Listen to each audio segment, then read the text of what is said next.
Hey friends, a subscriber or viewer asked what kind of card I'm using in my Allen & Heath CQ mixer. And this is it. I got it a couple of years ago. I've played it. I was trying to count. I think I've played 7 gigs with it, maybe 8. At any rate, so this is the SD card I've been using, and I use it because it seemed like it was on a list that they had. And I also have had, I use these on my Sony camcorders, not camcorders, like a 6700, Alpha 6700. I honestly can't see that very well. I think it's a class 10.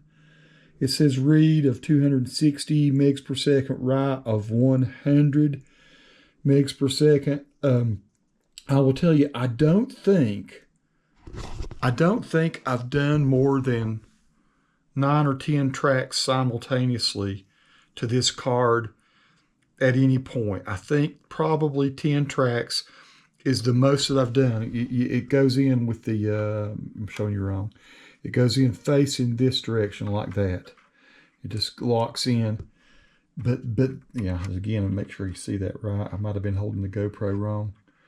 But that's the way it goes in. It goes in real nice and easy. And I've had 0 failures.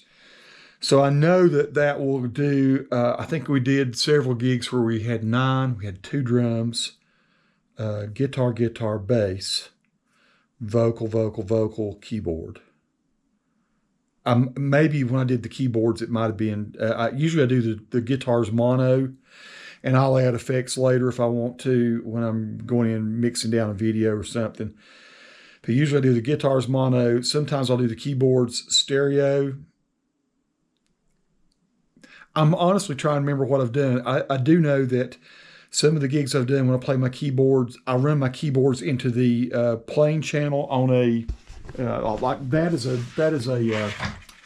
Tone Master Deluxe over there. Yeah, right there. There's the twin that I use. That's a Tone Master Twin. Usually when I go out to play a gig, I'll take the Tone Master Twin with me. I'll run the keyboards into the playing channel, and I'll run my guitar from a Helix or a pedal board into the whatever, the other channel, the more sophisticated vibrato channel, right? And so then I'll go to the Allen & Heath. I'll come from the out of that, and that gets both the keyboards and the guitar. I think that's maybe the way I've been doing the 10 or the 9 channel one. Is I'll run my keyboard into, and both of them come out the back through an IR. And the organs and pianos and strings and stuff sound fantastic coming out of a keyboard. And the guitar, of course, sounds fantastic too. So I usually do go into the amp with a keyboard and a guitar. The guitar stuff's coming from an effects source of some sort. Usually it's a Helix, which you look up down here. Or a couple gigs I've tried the GP. I tried one gig. I did the GP 200. What was the other one I tried? Oh, I did my pedal board. I'm getting old, and everything's just cloudy in my head, what I'm remembering. But I do know that I think 9 or 10 tracks simultaneous recording is all I've done. I've not done 16 tracks. So I can't vouch for the fact that it does that really well. And I think you've got 18, don't you, that you can record simultaneously. I'm pretty sure I need to go back and read the manual. All I've typically done, though, is I don't think I've used even all these here. I've used just these. Well, these for mics, of course, because you got, all of them are mic inputs. But these you can do your 1/4 inches on as well. This may not be a great video. I've tried. If nothing else, the takeaway is that, yeah, I use Sony cards that are very fast, at least 100 meg per second read time. They're not super expensive anymore. I used to do 128. I think it's what I've used on every gig.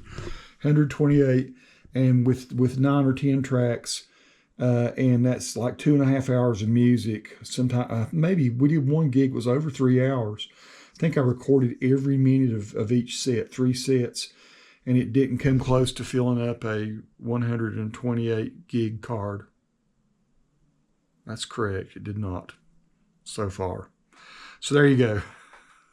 my 2 cents worth on good card. I think any good quality card, Transcend or Sony, or I just like Sony stuff. I've never had any problems with any of it. And I'm a Sony snob as far as my cameras and stuff go. That's what I use when I'm doing professional stuff. So I stick with Sony products from the card. Maybe more than you need to know. Just know that this is a fantastic piece of gear. Look how small it is, and you've got all this powerful digital processing in there. You run it from your iPad. I've not had dropouts doing the Wi-Fi. You got your dang little antenna there. It's been a dream. It's way cool.